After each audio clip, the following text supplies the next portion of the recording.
Cita-cita itu sesuatu yang tidak tampak. Betul. Bener, goib. Goib. Kalimat goib itu masih di highlight. Highlight. Di Al-Baqarah. Coba Al-Baqarah itu. Alladzina yu'minuna bil ghaib loh. Ciri orang pertama yang ciri orang bertakwa kepada saya kata Allah.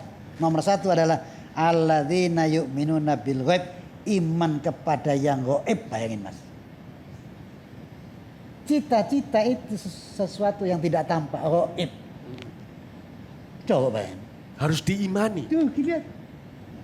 Begitu berawal dari sesuatu yang tidak tampak. Di pikiran. Habis itu ketemu Mas Angga diomongin. Iya. Ditulis. Mulai nampak itu. Iya. Digambarkan, divisualisasikan. Divisualkan. Jadi cita-cita adalah berawal dari sesuatu yang tidak tampak. Kemudian ditulis, diomongkan, nyantai. Diimani dulu. Ayo coba contohnya pertemuan Mas Angga hari ini dengan saya. Mas Betul. Angga punya pikiran, Pak Haji, kapan kita ya bisa ketemu?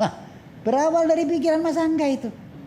Saya kok kepingin ngobrol sama Pak Haji Mansur ya. Iya. Itu sesuatu yang tidak nampak. Itu cita-cita yang sederhana. Akhirnya Mas Angga nelpon saya. Iya.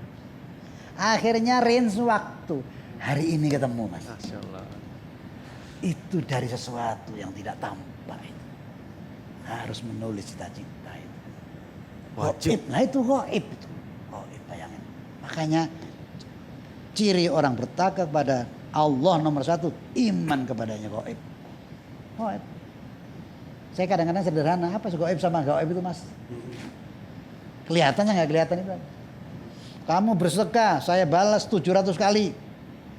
Gaib itu? Iya. Dibalas beneran? Iya, nggak kelihatan. Ridho Allah fi ridhol waliden. Ridhoku tergantung ridho kedua orang tuamu. Wasuhtullahi fi suhtil waliden. Marahku tergantung marah kedua orang tuamu. Kalau ibumu ridho, aku ridho kata Allah. Kalau ibumu marah, saya marah. Itu gaib Mas. Ayo Mas Angga berani nggak nendang ibunya? Itu kecerdasan spiritual itu. Itu gaib itu. Jadi dipastikan orang yang mengimani cita-citanya, dia mengimani seluruhnya, dia bisa menceritakan, dia bisa menggambarkan. Besar kemungkinan dia akan terwujud cita-citanya. Terwujud. Kalau toh tidak disambungkan.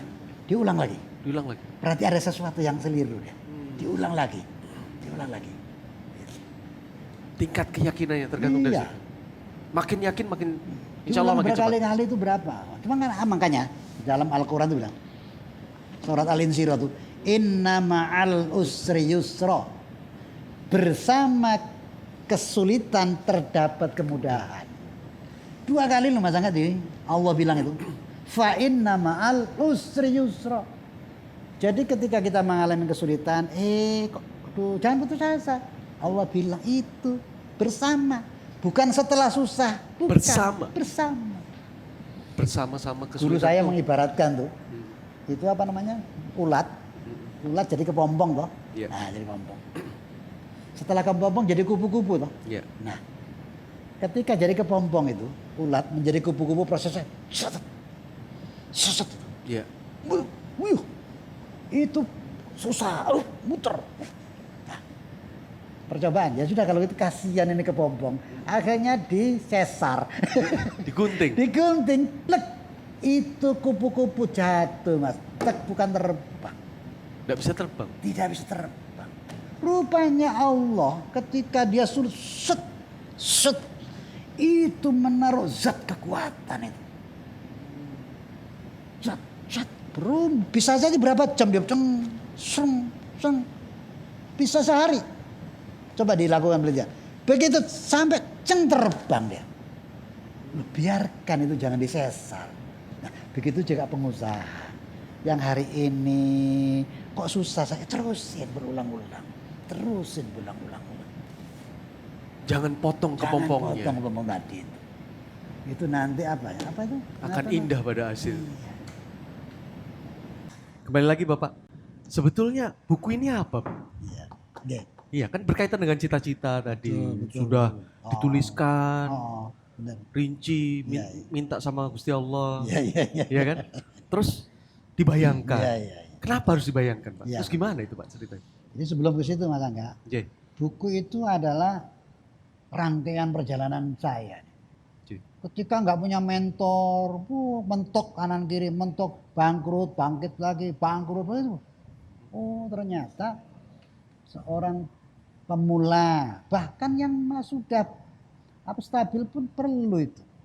Apalagi pemula kayak saya tuh, jatuh bangun, jatuh bangun. Nah, saya dulu nggak pernah pakai mentor, tapi mencari. Lama-lama begitu saya menemukan, oh ternyata prosesnya itu harus begini. Nah, oleh karena itu saya tulislah buku ini supaya apa? Dipegang oleh siapa saja, bagi para remaja, pemuda, orang-orang yang mau melakukan merealisasikan cita-citanya. Entah itu pengen jadi pengusaha, pengen jadi anak yang mahasiswa yang paling pintar teladan, pengen jadi orang paling kaya, pengen jadi pejabat yang hebat, pengen jadi ibu rumah tangga yang hebat itu. Nah ini saya tulisin. Ternyata untuk meraih itu, ya menurut saya harus mengatakan mudah. Oleh karena itu ya sudah saya tulis. Kalau saya ceramah, kemudian memberikan motivasi tiap hari kan nggak mungkin. Yeah. Sudah saya tulis buku. Buku ini bisa dibaca oleh siapa saja. Yeah, hari ini Mas Angga wawancara saya. Iya. Nah, untuk menjelaskan itu. Gimana nih Pak penjelasannya? Kan cita-cita. Nomor satu harus menulis cita-cita. Menulis. Tapi selama ini orang takut menulis cita-cita. Iya, takut gagal. Padahal itu dilakukan oleh pemerintah atau government. Government pun melakukan. Melakukan yang sudah melakukan. Cuma pemerintah nih. Contohnya menetapkan anggaran pendapatan dan belanja negara. Tahun ini berapa itu ya harus targetnya. Wah, itu adalah cita-cita itu. Iya. Tahun ini kira-kira dapat duit berapa? Negara ini. Oh, panggil itu Menteri Keuangan.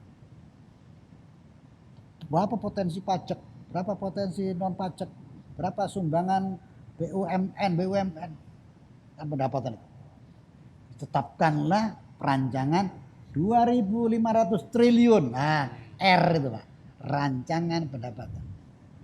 Diantar ke DPR RI, dibahas oleh DPR RI. Itu kan nggak ada uangnya Mas, enggak. Itu kan cita-cita. Betul. Sebuah cita-cita saya sebagai eksekutif akan menggali untuk mendapatkan uang 2.500 triliun. Ada uang yang belum ada, cita-cita. Ya. Dibahas oleh DPR RI, bahas, ya sudah sepakat Mas. Ya. Begitu Presiden bersama DPR RI sidang, sepakat, R-nya hilang menjadi undang-undang tentang anggaran pendapatan dan belanja negara. Ada duitnya juga? Nggak ada. Namanya cita-cita. Target. Ini. Seperti kasus sekarang ada corona nih. Iya. Ditetapkan umpamanya berapa APBN sekarang ini? 2.000 sekian triliun. Ada corona Mas Angga. Iya. Wabah. Waduh apa corona. Semua pedagang nggak bisa dagang. Iya. Nggak bisa setor pajak. Berarti potensi pendapatan pajak negara nggak mencapai target ini. Nah, cita-citanya yang tadinya 2.000 sekian triliun nggak tercapai. Direvisilah cita-cita itu nanti Mas. Kurang lebih bulan Agustus September sidang lagi merevisi cita-cita tuh. Supaya mengarahnya sesuai dengan keadaan. Tuh. Contoh konkret itu seluruh negara itu menulis cita-cita, program jelas dari sisi keuangan, target. Jadi kalau orang nggak nulis cita-cita itu sebenarnya rugi nggak Bapak? Rugi. Kayak Hardolin tadi ya? Hardolin. Nggak ada sesuatu yang dituju. Yang kedua membayangkan. Maksudnya menulis gimana? cita-cita dan perjelas. Baik Mas. Jadi kalau sukses itu kan belum jelas Pak menurut saya Pak. Iya. Tapi harus jelas. Harus jelas suksesnya seperti apa? Iya. Jadi tadi uang 2.500 harus terdapat. Ya tulis saja. pendapatan negara tahun ini harus 2.000 triliun. Jelas. Dan kapan? Oh, kapan waktunya? Iya betul. Desember. Iya, iya, Gitu. 31. Apa yang jelas. Begitu juga pribadi. Mulai dari kapan saya harus selesai kuliah nih? Nah gitu. Setelah kuliah terus saya kerjaan kapan? Tentuin targetnya. Setelah kuliah saya harus kawin, menikah. Kapan? Setelah menikah saya harus apa? Honeymoon dulu di mana? Tulis. Iya, iya. Setelah itu kapan saya harus beli rumah?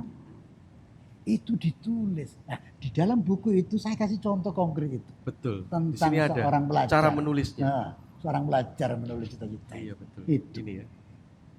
Jelas. Betul. Nah, kenapa sih? Oh ternyata Mas. Kenapa harus 11? Otak di bawah sadar itu hanya melaksanakan perintah yang jelas. Iya. Coba. Hanya perintah yang jelas. Perintah yang jelas. Mas Angga malam-malam pengen bangun. Saya kok pengen bangun ya malam hari. Jam berapa maunya? Pokoknya malam deh. Nah, perintahnya nggak jelas. Mas Angga bilang, saya kok kepengen bangun malam ya untuk tahajud. Nggak nentukan jam. Itu Mas Angga bisa jadi. Nggak nyenyak tidurnya. Nggak nyenyak tidurnya jam 1 bangun. Padahal niatnya Mas Angga jam 3. Iya. Tidur lagi Mas Angga. Jam lagi tidur lagi. Mesti Mas Angga bilang, saya akan bangun jam 3. Oh tentuin jamnya. Begitu juga cita-cita. Itu otak di bawah sadar itu hanya melaksanakan perintah yang jelas. Ketika sholat Mas Angga. Iya.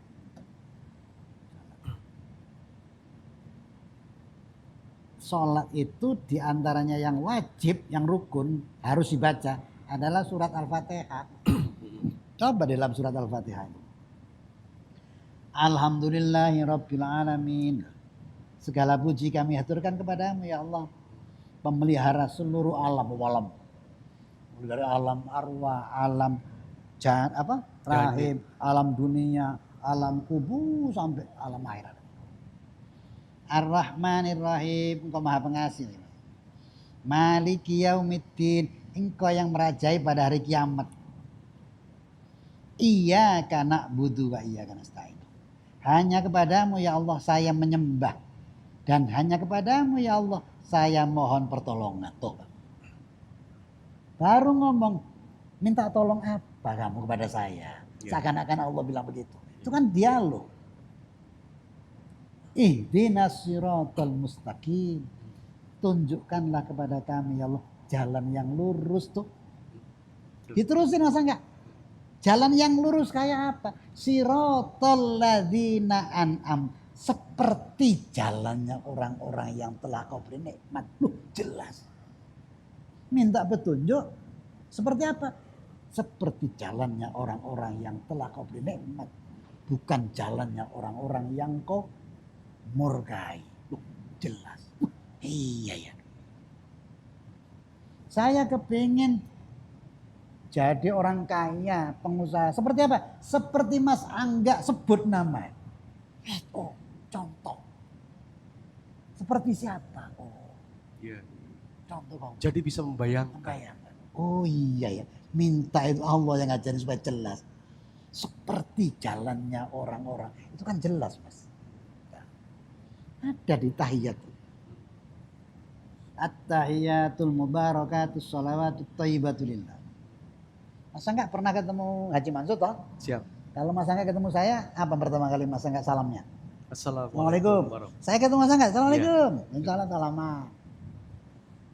Kalau ketemu Nabi Muhammad beda lagi. Iya. Ketemu masuk masjid Madinah, Madinah. Nabawi, ziarah ke makam Rasul. Assalamualaikum ya Rasulullah.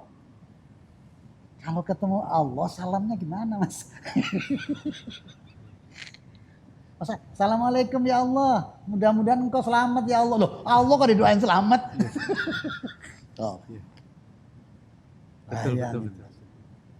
Ketika salat itu berdialog dengan Allah, berarti ketemu Allah, maka salamnya beda. Apa salamnya Nabi Muhammad kepada Allah? At-tahiyyatul mubarakatus sholawatut thayyibatu lillah ya Allah. Makanya Mas Angga saya ketika sholat nggak boleh main-main. Pakaiannya, ada prosedur tetap menghadap Allah. Nah, saya nggak cerita itu, cerita di dalam tahiyat itu. Asyhadu alla ilaha illallah wa asyhadu anna Muhammadar Rasulullah. Allahumma sholli ala Sayyidina Muhammad. Ya Allah, berkenanlah engkau memberikan kemuliaan kepada Nabi Muhammad kama shollaita ala Sayyidina Ibrahim. Seperti kemuliaan yang telah kau berikan kepada Nabi Ibrahim. Jelas mintaannya itu. Makanya saya bikin tadi surat itu. Rupanya kalau minta sesuatu itu harus jelas. Betul. Kalau nggak jelas, malaikatnya bingung apa sih mintanya. Jadi nomor satu Mas Angga kembali lagi, tulis cita-citamu dengan jelas. Target waktu, target berapa. Meleset, nggak apa-apa, nanti direvisi lagi.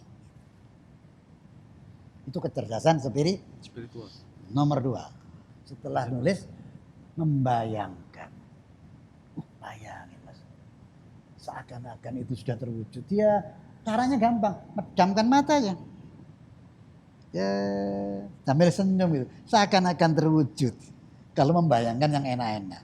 Kalau membayangkan yang serem gimana Mas? Takut. Pergi haji, cita-citanya apa? Umroh, bayangin. Tetangga apa memberikan selamat, yuk. Naik pesawat terbang, membayangkan, pejamkan mata. Itu kecerdasan spiritual. Siapa yang nyuruh itu? Agama Gusti Allah. Di situ disebut ana inda dhanni abdi bi. Saya tergantung prasangka hambaku. Bayangin Pak. Mau prospek gagal. Gagal. Wah, pasti gagal. Ini corona bangkrut. Corona nggak bangkrut saya. Nah itu, enggak. Itu Nggak mungkin Pak jualan, ini omsetnya lagi turun. terjadi. Ini kecerdasan spiritual. Loh, kalau katanya, kita seorang Islam, iya. Mengikutin sopo, mengikutin Gusti Allah, ya sudah itu terjadi. Yang kedua, bayang. Tulis cita-citamu dengan jelas. 2, bayangkan. Yang ketiga, selaraskan cita-citamu dengan pasanganmu. Mas Angga, nggak boleh berantem. Masa nggak partner sama saya usaha? Nggak boleh berantem. Kalau berantem itu nggak tercapai. Itu tulis cita-cita yang sudah ditulis. Atasan bawahan berantem. Atasan bawahan berantem enggak. Oh, kita urut. Presiden dengan wakil presiden berantem, itu nggak mencapai target. Presiden, wakil presiden, Menteri akur, Keuangan. menterinya nggak akur, nggak mencapai target itu. Perusahaan juga begitu. Iya. Komisaris, direktur, selaras. Harus selaras. Ada yang suami istri harus selaras. Seorang keluarga, suami menulis cita-cita, sampaikan kepada istrinya. Istri dulu harus tahu. Mami, wahai istriku, saya punya cita-cita untuk beli rumah sebesar ini. Cita-cita sebagai suami. Sampaikan cita-cita itu kepada istri. Istri ya setuju. Sampaikan kepada anak-anak. Yang pertama, awalnya menjadi cita-cita suami, sekarang menjadi cita-cita bersama. Untuk keluar. Maka yang ketiga, selaraskan cita-citamu dengan pasangan. Jadi harus selaras ke internal keluarga, ke eksternal pekerjaan, semuanya selaras Pak. Kalau cita-cita keluarga harus selaras suami istri. Cita-cita perusahaan, komisaris, direktur, pemegang saham, selaras. Ini semua sama karyawan, selaras. Negara, selaras. Inilah kecerdasan spiritual. Maka Nabi bilang, sholatul jamaati afdalu min sholatil faddi bisab'i wa isrin. Sembahyang sendiri itu pahalanya 1. Ya. Begitu berjamaah 27. Apa artinya? Begitu suami, istri, anak selaras, itu segera diwujudkan itu cita-citanya oleh Allah. Karena ini kecerdasan spiritual. Nomor satu cita-cita sudah, bayangkan, diperjelas, bayangkan, selaraskan. Apa kecerdasan spiritual yang keempat? Supaya cita-cita yang kamu tulis itu terwujud, maka mintalah doa sama orang tuamu. Betul. Bayangin Pak. Silakan minta doa kepada wali, Ya. habaib, kiai boleh. Itu tapi nomor 2. Betul. Jangan di nomor 1-kan. Nomor Doa 1 harus orang tua. Orang tua. Doa wali, doa habib, doa kiai kalah dengan doa ibunya untuk anaknya. Nah, untuk anaknya loh. Iya. Untuk anaknya. Apapun status ibunya itu. Jangan melihat ibunya saya bermaksiat, enggak apa-apa itu, hati-hati itu ibu berdoa bergetar itu langit. Salah kaprah nih. Iya. Sama orang hormat, sama Iya, tokoh betul. hormat, ibunya disepelin. Ini contoh nggak sukses ya. Betul Bapak. Ya, banyak Pak. Kecerdasan. Kalau ada pertanyaan Bapak, Nah, kalau orang tuanya sudah tidak ada, nggak ada. gimana? Ada. Mintanya ke siapa? Nah, kalau ada contoh Nabi itu, kalau bapak ibunya nggak ada, ya, kirimin doa dia. Kalau kuburannya ada, silato ziarah kuburnya. Datengin itu. Di mana datengin? Jauh Pak, nggak punya ongkos. Yang nyuruh ziarah untuk mengabdi sama orang tua siapa? Allah. Minta ongkos sama Allah. Betul. Salah banyak perantau di Jakarta ini. Kok nggak pulang kamu bertahun-tahun? Berapa tahun kamu nggak pulang? 5 tahun Pak Mansur. Kenapa kok nggak pulang? Belum berhasil. Ibumu nelpon nggak? Nelpon Pak. Nah pulang nak, aku nih kangen. Terus saya nggak pulang Pak karena nggak berhasil.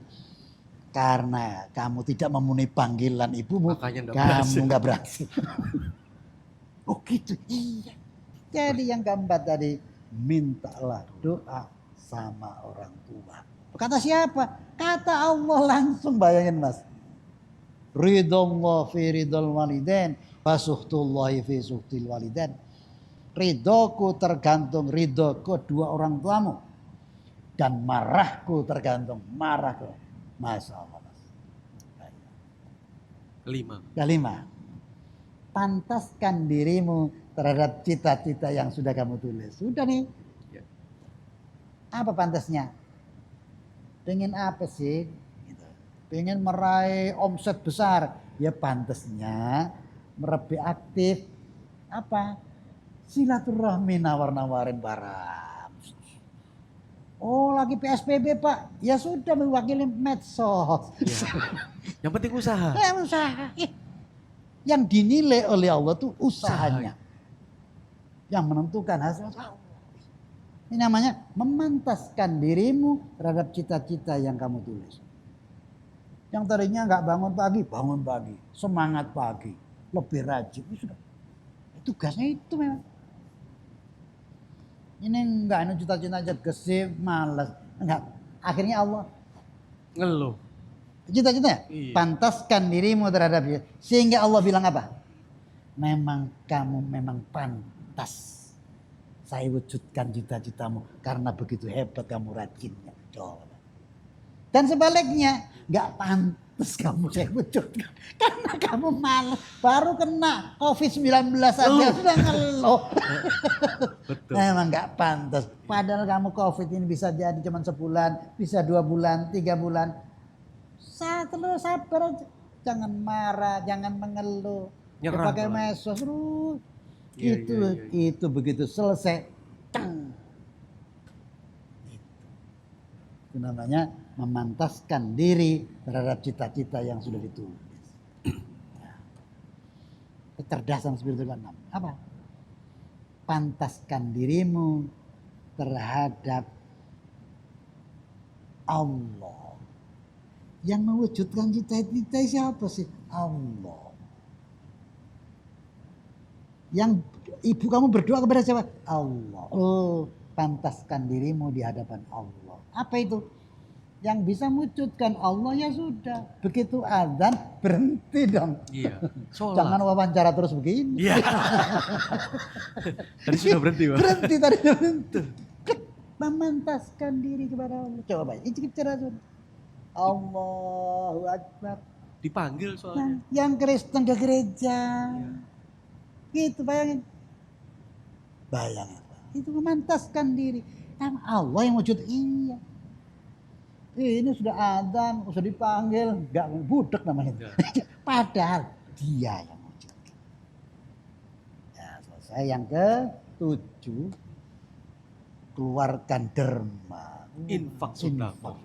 Zakat. Bayangin. Pertanyaannya gini, menarik. Yang nyuruh ngeluarin infak siapa? Allah. Infak dong. Saya nggak punya duit Pak Mansur. Loh, siapa bilang nggak punya duit? Allah itu nggak pernah nggak ngasih duit.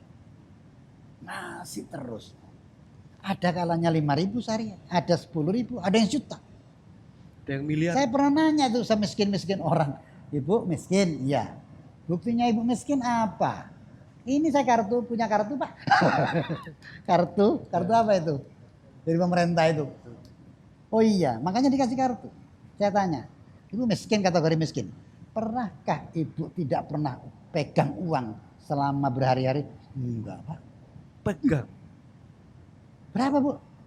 Seandainya nggak pegang paling sehari Pak Mansur. Besok ada 10.000. Besok 20.000. Kadang-kadang 50.000. Balik lagi. Oh berarti ibu pegang. Kalau nggak pegang nggak lama Pak. Apa perintah Allah? Keluarkan infak. Wa mimma razaqnahum yunfiqun. Keluarkan sebagian rezeki yang sudah loh. Jadi yang nyuruh infak Allah. Karena Allah yang nyuruh, saya kasih duluan. Teng. Saya yang nyuruh. Ustadz Akmil, mau nggak saya suruh? Mau Pak. Tolong saya beliin mobil yang nyuruh saya. Mas Akmil nggak akan jalan kalau nggak saya kasih duit. Loh kok nggak jalan? Bapak yang nyuruh duitnya mana? Saya kasih duit baru dia jalan. Sama infak itu. Derma itu. Allah yang nyuruh, maka Allah kasih duluan. Kalau ada 10.000, kata Allah, wa mimma, keluarin ya 1.000. Tek. Loh, Mas. Yang kamu keluarin itu, tek. Allah bilang, seng. Ini kecerdasan spiritual. Saya balas 700 kali. Berupa apa Pak Mansur? Itu cita-cita kamu yang ditulis diwujudkan. Oh, iya ya. Makanya infak itu selalu nomor diurut itu. Aqimis shalah wa atuz zakat. Iya, selalu. Selalu. Kalau kasarnya nggak ada gunanya kamu sholat kalau nggak berinfak itu. Ya. Allah ngasih. Jadi kesalahan orang selama ini atau kesalahan saya selama ini sebelum umur ini nanti aja deh kalau sudah kaya saya berinfak. Salah. Malah kadang yang ironis Pak, Justru. yang ironis orang pendapatannya turun cuman 100.000, 200 dari biasa terima jutaan turun, dibilangnya enggak punya duit. Yes. Kalimat Qur'annya itu menarik itu. Iya. Gimana Pak? Alladzina yunfikuna fis-sarra'i wad-dharra. Selalu menafkahkan hartanya di kala lapang dan sempit. Betul. Berarti Allah tuh nggak pernah nggak ngasih duit. Kadang-kadang saya kasih lapang, teng 1 juta. Tapi kadang-kadang saya kasih sempit 100.000. Selalu keluarin. Oh, Mas. Selalu. Bahkan kalimat terakhir itu wallahu yudha'ifu liman yasha. Kalau perlu lebih dari 700 saya kasih. Berupa apa? Saya wujudkan cita-cita yang sudah kamu tulis. Ini kecerdasan spiritual. Yang ke-8, Lakukan dengan ikhlas. lakukan semuanya itu dengan ikhlas karena Allah. Saya bercita-cita jadi orang kaya karena Allah. Saya membayangkan karena Allah. Saya selaraskan dengan istri saya karena Allah. Saya minta doa sama ibu karena Allah. Saya enggak sama pemegang saham baik karena Allah.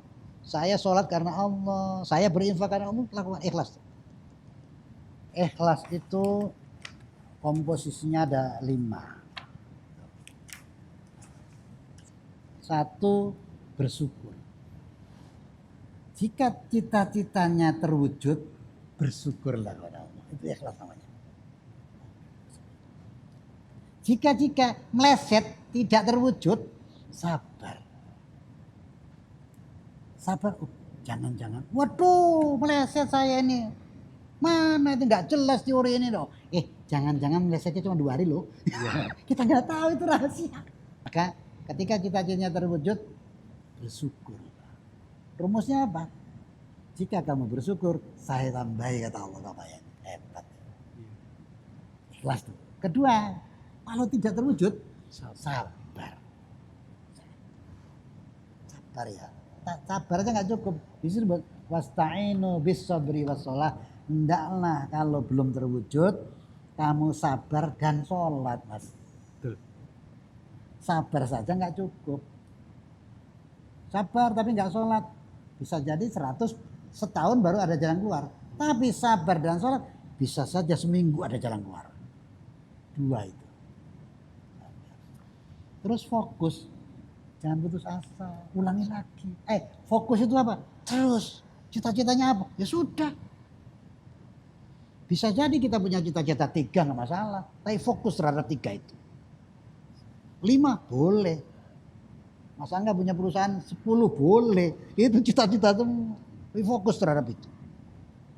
Fokus. Sebab kenapa? Istiqomah kalau bahasa. Innal ladzina qalu rabbuna summastaqamu tatanazzalu alaihimul malaikat.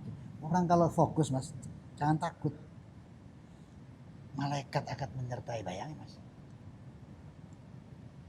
Itu hebat itu, nulis cita-cita. Ini yang saya bilang kecerdasan spiritual. Fokus. Terus yang keempat, tenang. Tenang ya. Ini Pak sulit, tenang. Kenapa? Janji Allah tadi. Fa inna ma'al usri yusra, inna bersama kesulitan ada jalan, ada bersama kesulitan terdapat jalan keluar. Bayangin, ada kemudahan. Udah tenang aja. Yang terakhir tawakal. Sudah Mas Angga, sudah nulis cita-cita, perjelas, sudah membayangkan, sudah Pak Mansur. Sudah selaras sama istri, sudah sama pemegang saham, sudah. Yang keempat, sudah minta doa sama Bapak Ibu, sudah memantaskan diri, sudah sembahyang menghadap Allah, sudah berinfak, sudah ikhlas, sudah tawakal. Bahasa tawakalnya, demikianlah permintaan kami ya Allah.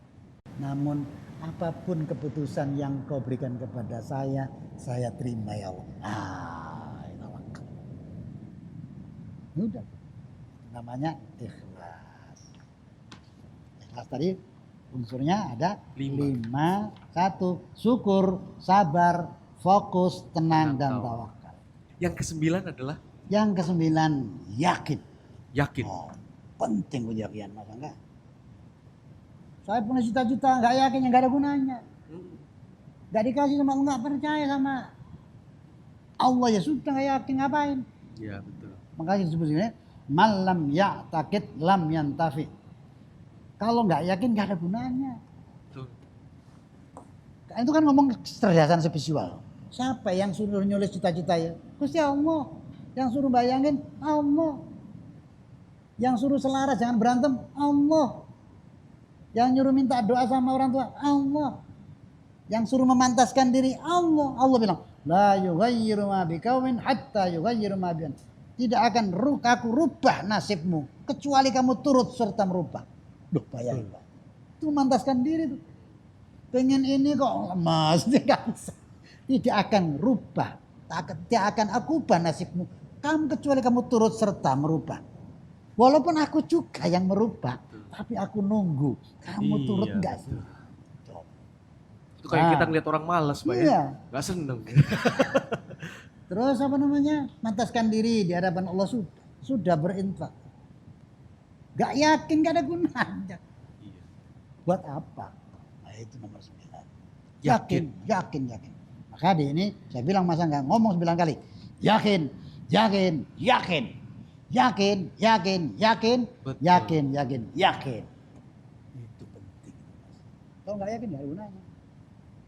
Iya. Nah, terus setelah selesai, ada terakhir nih Mas. Rumus yakin. Nah, ini rumus yakin Mas. Nah, ada rumusnya. Ada rumus. 1, nggak yakin ya. Keyakinan tuh berapa? Angkanya 1 dan 0. 1 kali 0, 0. 0. 1 keyakinan, 1 cita-cita, tapi 0 keyakinan, ya 0. Iya. Bayangin masanya. Saya punya 1 cita-cita, nggak yakin, ya 0. Saya punya 3 cita-cita, yakin, maka 3 keberhasilan. Bayangin Mas. Itu Rumus yakin, Bapak. rumus yakin. Jadi yang ke-9 tadi Mas Angga yakin. Gak ada gunanya kalau nggak yakin. Terus yakin itu ada rumusnya, apa itu? Rumus keyakinan. Angkanya hanya 1 dan 0. Apa artinya? Kalau Anda punya 10 cita-cita tapi 0 keyakinan, sama dengan 10 kali 0. Nggak ada gunanya. Tapi sebaliknya, punya 3 cita-cita tapi yakin, maka 3 kali 1, 3. 3 keberhasilan. Itu adalah rumus yakin. Alhamdulillah. Itulah Mas Angga bahasan buku saya yang terakhir itu. Ya. 9. Yakin. Betul. Ini sebetulnya masih banyak Bapak. Nah. Buku-buku ini penting ya. Nanti kita bahas kapan-kapan ya. Yakin itu Mas Angga Gimana, nggak kelihatan tuh. Ya, Nah, betul. maka jadi Islam itu ada rukun iman, rukun Islam. Betul. Rukun iman yakin dalam hati. Rukun Islam kelihatan. Karena saya yakin maka saya berdiri. Ya. Karena saya yakin maka saya keluarin infak. Oke. Keyakinan nggak kelihatan, ada di dalam hati. Jadi seandainya diucapkan pun belum tentu hatinya mengatakan. Ya itu. Tapi kalau dia yakin Pak, tindakannya pasti kelihatan. Kelihatan. Bapak, saya tanya. Mungkin yang terakhir. Ya. Di sesi kali ini ya. Ya. Bapak, apa pesan-pesannya untuk teman-teman kita yang sedang menjalankan usaha ini? Usaha. Lagi musim pandemi seperti Oh ini. itu ya. Iya. Semua berat turun. Semua turun. Jangankan Ekonomi pengusaha. terganggu. Oh, iya. Pilihannya cuma 2. Terpapar atau terkapar. Iya. Gimana Bapak? Kalau diteruskan kita terkapar, Iya. kalau tidak diteruskan kita terpapar. Nah. Apa kiat-kiatnya Bapak? Ujian hidup itu cuma 2. Ujian hidup cuma 2. Kata siapa? Kata yang bikin hidup. Betul. Bukan kata profesor, kata yang bikin hidup. Ujian hidup itu cuma 2. Apa itu? Ini Mas. 1, kenyataan tidak enak dan kenyataan enak. Loh. Ya. Gak punya duit, itu kenyataan gak enak. Yang punya hidup bilang Allah tuh itu ujian loh. Banyak duit, kenyataan enak, ujian loh. Ujian juga. Statusnya sama. Dimas belum corona, omset besar, itu kenyataan enak. Statusnya di hadapan Allah itu ujian. Begitu corona, omset habis sampai pertumbuhan diperkirakan 0,sekian%. Bayangin, itu kenyataan gak enak. Itu ujian. Karena ujian, mata ujian hidup cuma 2. Kenyataan gak enak sama dan kenyataan. enak. Redaksinya hati-hati. Nomor 1 tuh bisarri wal khair. Kenyataan gak enak dan kenyataan enak. Gak enak dulu Mas. Iya, betul. Ketika kamu menghadapi 2 mata ujian ini, saya kasih jalan keluar. Allah kasih. Apa jalan keluar? Jika kamu menghadapi hidup kenyataan enak, ini jalan keluarnya. La in sakartum la azidannakum. Bersyukurlah kamu. Saya tambahin. Jika kamu menghadapi kenyataan gak enak nih, corona nih, omset turun, ini jalan keluarnya kata Allah. Wasta'inu bis sabri wassalam. Sabar dan jangan lupa sembahyang, jangan lupa tetap berdoa. Gak boleh marah-marah loh. Sebab kalau Anda kenyataan nggak enak, Anda marah, ini lama panjang. Panjang ini diuji ntar sama Allah. Kalau pengen cepet, sudah sabar dan sholat. Cepet itu, set. Kenyataan enak lagi. Iya. Nikmat ujian hidup nomor 2, kenyataan nggak enak dan enak. Di mata Allah sama. Nah, kalau begitu apa yang dicari ini? Jadilah, makanya kalau ada pejabat ya, berkat ridho Allah saya jadi menteri. Pesta nih ya. Iya. Berkat ridho Allah omset saya naik, penjualan. Anda baru dapat nikmat itu. Iya, belum ridho. Belum tentu diridhoi. Iya. Masih ujian. Masih ujian itu. Masih ujian. Masih berkat nikmat Allah. Nah, masih ujian. Begitu dia jabat tuh 5 tahun, hebat.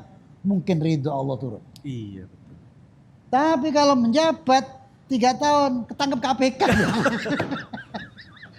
Ini jadi nikmat Allah. Iya, itu. masih nikmat itu. Nikmat ini. Belum ridhonya. Ujian berupa kenikmatan, ini ujian berupa ketidakenan corona. Ya sudah, ini sabar ini. Yang dicari, jadilah orang yang sukses, yang diridhoi oleh Allah. Saya ulangi Pak, jadilah orang yang sukses yang yang diridhoi diridhoi Allah. Allah Subhanahu. Kalau terpaksa jadi orang yang gak sukses, orang miskin, jadilah orang miskin yang diridhoi oleh Allah. Coba ya. Kalau ada pegawai Mas Angga nih, ini sudah, dilatih sudah, diiniin sudah, ini. Kok nggak suke-suke? Jangan-jangan ini termasuk miskin kultural. Miskin itu ada 2, ada kultur, ada struktur. Miskin kultural dan miskin struktural. Iya. Gimana itu Bapak maksudnya? Miskin kultural itu, Mas Angga sudah sekolahin, sudah ini, kasih modal, ambruk lagi. Sampai 27 kali. Ya sudah, kalau ini memang kulturnya nggak bisa. Oh. Ada yang mixing. Watak gitu. Ya sudah, terus saja. Ya. Nah, fungsi Pak Angga sebagai negara tuh udah sumbang terus. Gitu. Sebagailah pribadi yang Ya, berfungsi sebagai negarawan. Ya. Nah, ada yang miskin Struktural. miskin karena kebijakan pemerintah. Seperti kebijakan apa nih? Oh, ada corona, ya sudah, sementara. Begitu selesai corona, bangkit dia. Betul. Dia terus berkembang. Ini kaya lagi dia. Ada warung nih, sebelum ada jalan tol, ramai-ramai Mas. Omset ramai. Begitu dibuka jalan tol, miskin dia, sepi. Ini miskin struktural. Iya. Miskin karena kebijakan tol. Makanya harusnya bangkit dia ya. cari lagi dia. Bangkit lagi dia. Kembali lagi yang dinilai usahanya. Usahanya. Jadi corona ya sudah sabar, jangan marah-marah. Sebab Anda marah, Anda mengumpat, tambah lama. Dinikmati. Dinikmati. Kalimat yang menarik. Pak Mansur gimana nggak punya duit? Kalimat itu penting. Saya sering ngomong, udah berapa lama pegang duit? Baru kali ini Pak. Coba nikmati. Nggak punya duit itu. Nikmat loh. Selama ini enak ditransfer jalan terus bertahun-tahun. Tahu-tahu jangan coba nikmati. Bagaimana nikmatnya nggak punya duit? Pernah nggak? Iya ya Pak. Pak Mansur pernah, nanti ceritanya. Kita sambung episode berikutnya Bapak ya. Iya. Nah, itu penting Pak. Betul. Nikmati. Saya kira itu Mas Angga. Terima kasih Bapak. Masya Allah hari ini dapat rezeki banyak banget ya. Teman-teman, saya yakin banyak hal yang kita bisa ambil, kita bisa dapatkan materi pembelajaran beliau. Dan ingat sekali lagi, jangan seperti dokter tadi ya Bapak ya. Ilmunya banyak, beasiswa terus. Mentalnya harus berubah, semua keyakinannya berubah. Ini baru bahasan dari buku beliau, bukunya Pak Kiai yang 9 langkah percepatan rezeki, mempercepat datangnya rezeki itu ya. Nah jadi nanti insya Allah semoga Bapak selalu sehat panjang umur. Amin. Para teman-teman juga selalu sehat panjang umur sehingga kita bisa ketemu lagi di pertemuan berikutnya untuk bahasan lebih lanjut. Masih banyak banget PR-nya. Ini beliau punya rangkaian berapa Bapak rencananya? 5 buku. 5 buku. Ya ini baru ada 3 buku, nanti kita bedah satu persatu supaya memahami langsung dari narasumbernya. Dan bersyukur sekali hari ini Saya yang paling banyak mendapatkan pembelajaran dan saya yakin teman-teman juga menyimak untuk mendapatkan pembelajaran merubah nasib demi cita-cita yang mulia yang diridhai Allah Subhanahu wa taala. Amin ya rabbal alamin. Saya mewakili tim production dan Bapak Kiai Haji Mansur Serozi. Mohon maaf bila ada kalimat atau perkataan atau sikap kami yang kurang berkenan. Yang benar semuanya datang dari Allah Subhanahu wa taala. Semoga kita bisa mendapatkan ridhonya, memetik semua yang ada di dunia ini untuk mencapai kebahagiaan di akhirat nanti. Amin. Saya ya Angga rabbal Pambudi, terima alamin. kasih. Assalamualaikum warahmatullahi wabarakatuh. Waalaikumsalam warahmatullahi wabarakatuh.